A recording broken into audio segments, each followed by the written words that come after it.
Asalaamu calaykum waraxmatullaahi wabarakaatuh. Soo dhawaada asxaabay. Meeshan waxaan kusoo gudbin doonaa oo maanta ka sharxi doonaa calaamadaha road signs test. Marka waxaa waaye calaamado weeyaan 10 calaamadood ayaan sharxi doonaa hadduu ilaahay yiraahdo. Marka adiga bal istijaabi hadduu ilaahay yiraahdo. Intaana bilaabin cashirkan channelka subscribe saara haddaad nagu cusub tahay. Haddaana la socotay like garee una sheeg garee asxaabtaada si ay uga faa'iidaystaan. Okay, su'aasha sida u socotaa jawaabteeda waa tana. Waxaa la dhahay what does this sign mean? Calaamada ugu horeysa waa tana. Waa maxay calaamadan macnaheeda? Calaamadan saambus ku samaysan. Okay, waxay ku leedahay traffic congestion sign waa wado ama calaamad ku tusaysa busy jam inuu jiro. B waxa waa no interest sign waa calaamad oo la geli karin ama wada la geli karin. C waxa waa no parking sign waa parking lama ogolo. Marka jawaabta saxda ah waxa weeyaan A waa traffic congestion sign oo macnaheeda ah wada busy ah ama jam xoga uu ka jiro ay ku sheegaysaa calaamadaas. Marka haddii aragtid calaamadan jawaabteeda saxda ah waxa weeyaan A oo sidaad u jeedaan.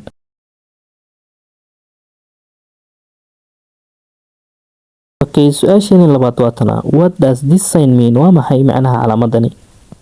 Okay, jawaabihii waa kuwana marka. A ayaan ku bilaabaynaa loading zone sign waa culays ayay ku sheegaysaa. B no pedestrian sign calaamad oo la ogolaan dadka inay maraan wadada. C waa no parking sign calaamad oo la ogolaan parking in la dhigto. Marka jawaabta saxda ah waxa weeyaan C. Haddaad dhahdo C hambaliyo calaamadan hadda aragtid waa no parking sign lama ogolo parking in la dhigto. Calaamadan waa calaamad mamnuuc ah oo waxa la diiday in parking la dhigto. Aan ka socono su'aasha ku xigta imaan. Okay, waa tahay su'aashii saddexaad aan imaano. What does this sign mean? Waa maxay calaamadani? Jawaabihii hoos ayaa lagu dhigay. Marka isku day daawada inaad ka jawaabi karto. A waxa uu dhahay cross wind sign waa wado dabayl. Okay, B stop sign waa calaamad istaag ah. C waxa uu dhahay no stopping sign waa calaamad aan la ogolaan in la istaago. Marka jawaabta saxda ah waa tee ma A ba ma B ba ma C. Marka jawaabta saxda aan dooranayna waa C. Calaamadan haddaad aragtid waa no stopping sign oo macnaheeda lama istaagi karo. Aan ka socono. Waa tahay calaamada afraad oo imaano. What does this sign mean? Waa maxay macnaha calaamadan ayaa lagu dhahay. Calaamadan aan isku dayno ayadana inaan ka jawaabi karno. A waxaa lagu dhahay daawade yield ahead sign waa calaamad mudnaansiina. B waxaa lagu dhahay stop sign waa calaamad joogsi ah ama istaag ah. C waxaa lagu dhahay roundabout ahead waxa ka horeeyo dawaarad ama roundabout waxa u taqaanid. Marka jawaabta saxda ah waxa weeyaan B oo ah stop sign waa calaamad istaag ah. Marka haddaad dhahday B hambaliyo ayaan ku leeyahay. Waxaan u iman doonaa su'aashana noogu xigi doonto. Aan u imaano su'aashan sidan ayay u socotaa. What does this sign mean? What does this sign mean? Waa maxay macnaha calaamadani? Calaamadan forta ayaa laga hadlayaa. Jawaabihii waa kuwana hal xab ka dooro. Okay, A waxaa lagu dhahay stop sign waa calaamad joogsi ah. B waxaa lagu dhahay yield sign waa calaamad mudnaansiin ah. C waxaa lagu dhahay go sign waa calaamad socod ah. Marka jawaabta saxda waa tahay daawade.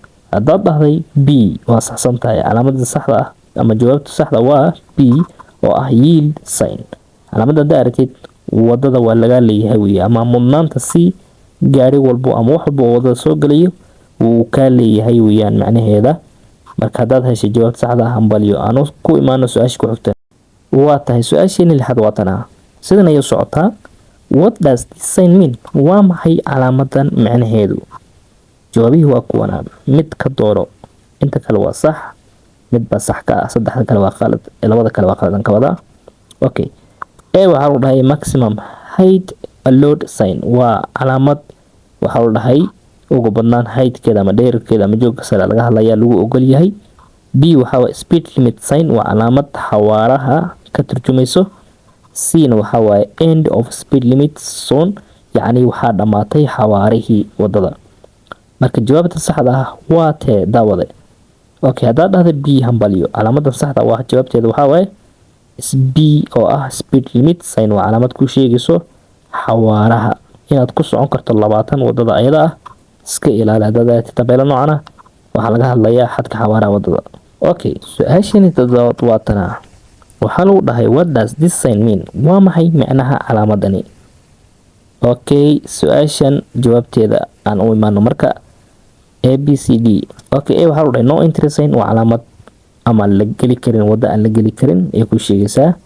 B waa permitted vehicles only, waa baabuurta wadada loo ogol yahay oo kali ah. B ayay ka tarjumaysaa. C waxaa lagu dhahay entry allowed, galitaan baa la ogolaaday. Marka jawaabta saxda ah waxay noo noqon doontaa A oo ah no entry sign. Haddaad aragto calaamadani waa calaamad mamnuuc ah oo lagu leeyahay ha gelin wadada ayada ah. Markaas jawaabta saxda waa A. Haddaad dhahdo A, hambalyo ayaan ku leeyahay. Marka calaamadan waxay noqonaysaa no entry ayay noqonaysaa sign. Okay, waxaan u imaan doonaa su-aasheena noogu xigta. Okay, aan u imaano. Okay, su-aasheena sideedaad aan u imaano asxaabe. Calaamadda waxaa la dhahay what does this sign mean? Waa maxay macnaha calaamadan ayaa lagu dhahay. Ayadana aan u imaano jawaabihii waa kuwana. Jawaabahan waa kana waxaa lagu siiyey ABC. Marka hal xaba ayaa sax ka ah, inta kale waa qalad. Okay, A waxaa lagu dhahay exit sign, waa calaamad ka bixid ah. B waxaa lagu dhahay one way sign, waa calaamad hal wado oo hal jiha loo socdo ah. C waxaa waye no left turn sign, waa calaamad loo ogolay in bidix loo leexdo. Haddaba daawada jawaabta saxda waa tee. Haddaad dhahday B waa saxsan tahay. Jawaabtan saxda ah waxaa weeyaan B oo ah one way sign. Haddaad aragto calaamadan waxaa waaye wado horay ama wado hal dhinac loo socdo ama hal jiha loo socdo ayaa ka horeysa ayaa lagu sheegayaa, waana calaamad digniin ah. Okay, aan u imaano jawaabta su-aasheena nagu xigto. Marka su-aasheena sagaalaad ayaan u imaanaynaa. waxaa lagu dhahay what does this sign mean? Ayadana calaamadan waa waxay macnaheeda ayaa lagu dhahay. Jawaabihii waa kuwana. A sidan ayay u socotaa no U-turn sign, waa calaamad aan la ogolayn in la kala fareeyo. B U-turn only sign, waa calaamad kala fareys oo kali ah. C no right turn sign, waa calaamad la ogolayn in midig loo leexdo. Haddaba daawada jawaabta saxda waa tee. Haddaad dhahday A oo ah no U-turn sign waa saxsan tahay. Jawaabtan saxda ah waxaa weeyaan no U-turn sign. Calaamadda haddaad aragtid waxaa weeye inaad gaariga kala fareyso ayaa loo diiday ama laga mamnuucay. Fadlan haddaad gaari wadato oo calaamadan aragto ha isku dayin wadadii aad ka imaatay inaad ku laabatid ama aad kala fareysid gaariga. Okay, waxaan u imaanaynaa su-aasheena nagu xigta. Haddaad heshay jawaabta saxda ah, hambalyo, waana A. Su-aasheena nagu dambeysay ama calaamadii ugu dambeysay ka hadlaynaa hadda. waxaa lagu dhahay what does this sign mean? Waa maxay macnaha calaamadani? Jawaabta koowaad waxaa lagu dhahay A straight ahead only, waa wado hore ah oo kali ah. B no left turn sign, waa calaamad la ogolayn in bidix loo leexdo. C waxaa lagu dhahay left turn only, bidix bis aad u leexan kartaa. Haddaba jawaabta saxda waa tee daawade. Haddaad dhahday B oo ah no left turn sign waa saxsan tahay. Marka haddaad aragto calaamadan waxaa weeyaan bidix u leexasho waa ka mamnuuc. Calaamadda haddaad aragtid adoo gaari wadato fadlan ha u leexanin bidixda, sababtoo wado khaldan ayay ku sheegaysaa, waana calaamad mamnuuc amar ah. Halkaas ayaan ku joojinaynaa. Si aad ula sii socoto jawaabaha xiga fadlan like gare una sheeg gare asxaabtaada. Part 1 waxaan ku joojinay 10kaas.